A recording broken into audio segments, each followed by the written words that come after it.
Zubin case में manager organiser हुआ गिरफ्तार। एसआईटी टीम ने दोनों को अलग अलग राज्यों से पकड़ा। बुर्ज खलीफा में 4-5 फ्लैट और 200 बॉडीगार्ड। राखी सावंत ने किए दावे। डोनाल्ड ट्रंप को बताया अपना पापा।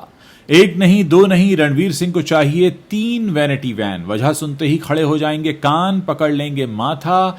खबरों में आगे बताएंगे आपको कपिल शर्मा की ऑन स्क्रीन वाइफ सुमोना चक्रवर्ती के साथ दुर्गा पूजा में हुई कौन सी अनहोनी।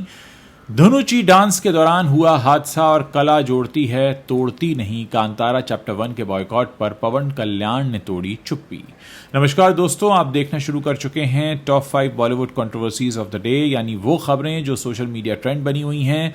चलिए अब इन्हीं खबरों को आपके सामने हम विस्तार से रखते हैं। सिंगर जुबिन गर्ग की मौत मामले में असम सीआईडी की एसआईटी ने नॉर्थ ईस्ट इंडिया फेस्टिवल के ऑर्गेनाइजर श्याम कानू महंत और उनके मैनेजर सिद्धार्थ शर्मा को गिरफ्तार कर लिया है। एसआईटी की टीम ने दोनों को अलग अलग राज्यों से गिरफ्तार किया है। एसआईटी टीम ने श्याम कानू महंत को बुधवार रात लगभग 12:30 बजे सिंगापुर से नई दिल्ली के इंदिरा गांधी इंटरनेशनल हवाई अड्डे पर पहुंचने पर गिरफ्तार किया।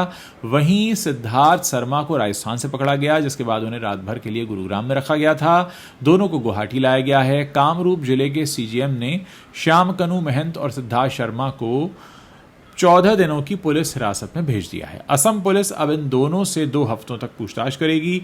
असम पुलिस ने रविवार को इवेंट मैनेजर महंत के खिलाफ एक अलग जांच शुरू की है। सूत्रों से मिली ऑफिशियल डॉक्यूमेंट से पता चलता है कि इवेंट मैनेजर गायक जुबिन गर्ग की मौत के मामले में कथित तौर पर ऑर्गेनाइज्ड फाइनेंशियल क्राइम में शामिल होने और मनी लॉन्ड्रिंग के जरिए प्रॉपर्टी बनाने का भी आरोपी है। सीआईडी ने छापेमारी के दौरान श्याम कानू के घर से अपराध सिद्ध करने वाले दस्तावेजों और सामान के बंडल जब्त किए थे।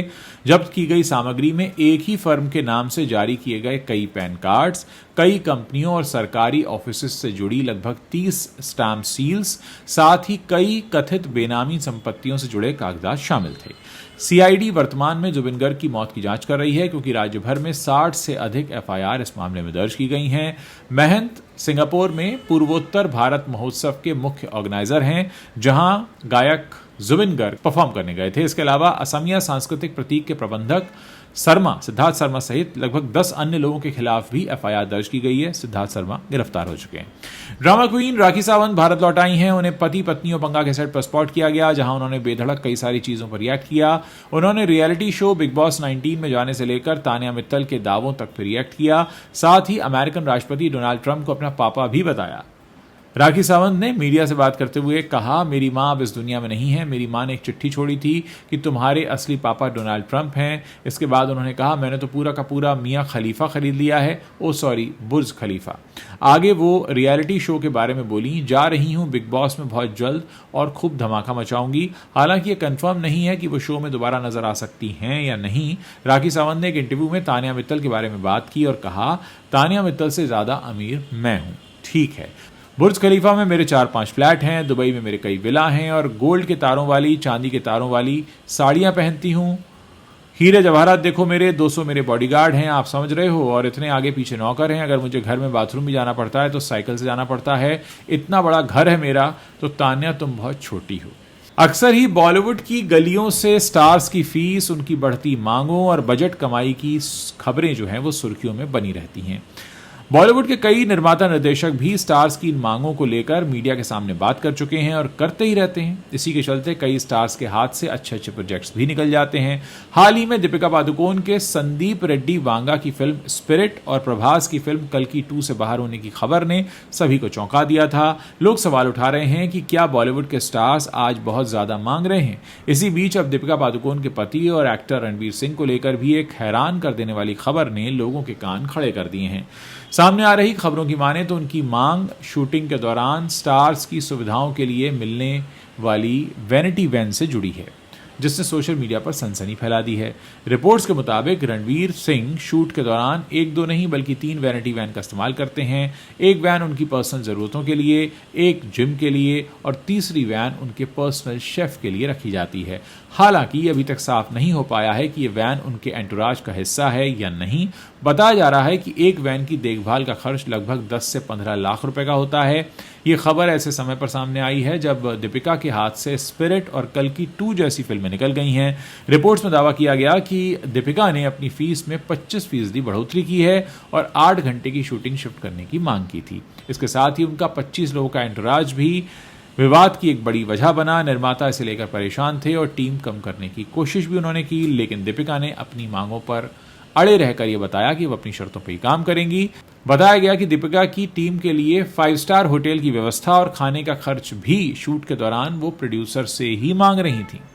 कपिल शर्मा के कॉमेडी शो के जरिए सुमोना चक्रवर्ती काफी पॉपुलर हुई। मंगलवार को सुमोना को दुर्गा पूजा उत्सव में देखा गया। सुमोना एक दुर्गा पूजा पंडाल में धुनुची डांस करती दिखी।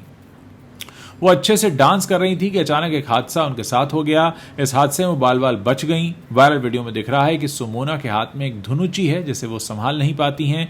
धुनुची में जो पूजा सामग्री है उसमें हल्की आग या आंच लगी हुई है। धुनुची को जैसे ही सुमोना घुमाती हैं उसमें रखा सामान गिर जाता है। ये सामग्री सुमोना पर भी गिर सकती थी, लेकिन वो बाल बाल बच गईं। अचानक एक व्यक्ति सुमोना की मदद करता है और दूसरी धुनुची देता है। सुमोना के करियर फ्रंट की बात करें तो पिछले साल वो एक रियलिटी शो खतरों के खिलाड़ी 14 में नजर आई थीं। इन दिनों वो सोशल मीडिया पर ही ज्यादा एक्टिव रहती हैं। South Indian film Kantara chapter 1 को लेकर काफी बज़ बना हुआ है। फिल्म का ट्रेलर रिलीज होते ही फैंस की एक्साइटमेंट आसमान छूने लगी थी। दूसरी तरफ इस फिल्म को बॉयकॉट करने की मांग भी की जा रही है। अब इस मुश्किल वक्त में एक्टर पवन कल्याण ने एक्टर ऋषभ शेट्टी और उनकी अपकमिंग फिल्म कांतारा चैप्टर 1 का सबके सामने खुलकर सपोर्ट किया है। ओजी को भी कर्नाटका में थिएट्रिकल रिलीज में मुश्किलों का सामना करना पड़ा था। पहले भी कई तेलुगु फिल्में इन मुश्किलों का सामना कर चुकी हैं। अब इन टेंशन्स के बीच आंध्र प्रदेश के उप मुख्यमंत्री और एक्टर पवन कल्याण ने सिनेमा और एकता को लेकर अपना नजरिया रखा है। पवन कल्याण ने आंध्र प्रदेश में कन्नड़ा फिल्म कांतारा चैप्टर 1 के लिए टिकट की कीमत बढ़ने पर खुलकर सपोर्ट दिखाया है। उन्होंने क्लियर मैसेज दिया कि सिनेमा आर्ट के सभी तरीकों की तरह लोगों को एक करने के लिए है, उन्हें बांटने के लिए नहीं है। पवन कल्याण ने लोगों को याद दिलाया कि फिल्में, गाने, खेल और संस्कृति, भाषा, धर्म और क्षेत्र से अलग होते हैं, वो सभी के लिए होते हैं। यानी सिनेमा, म्यूजिक, स्पोर्ट्स और कल्चर के लिए भाषा, धर्म और क्षेत्र जैसी सीमाएं नहीं होती। पवन कल्याण ने कहा कि इनका मकसद लोगों को एंटरटेन करना है और उन्हें आपस में जोड़ना है। ये दुखद है कि कुछ लोगों ने अपने पर्सनल एजेंडाज के कारण कर्नाटका के सिनेमाघरों में ओजी की स्क्रीनिंग रोकने की कोशिश की, ठीक वैसे ही जैसे कुछ और तेलुगु फिल्मों को पहले भी इस तरह की मुश्किलों का सामना करना पड़ा था। इसके जवाब में कुछ आवाजें उठ रही हैं कि कांतारा जैसी कन्नड़ा फिल्मों पर तेलुगु राज्यों में रोक लगा देनी चाहिए। मैं ऐसी सोच का सपोर्ट नहीं करता हूं। तो दोस्तों, ये वो 5 बड़ी खबरें हैं जो इस वक्त इंटरनेट पर छाई हुई हैं। अगर आप इस वीडियो को पसंद कर रहे हैं तो इसे अपने दोस्तों के साथ शेयर करना मत भूलिएगा।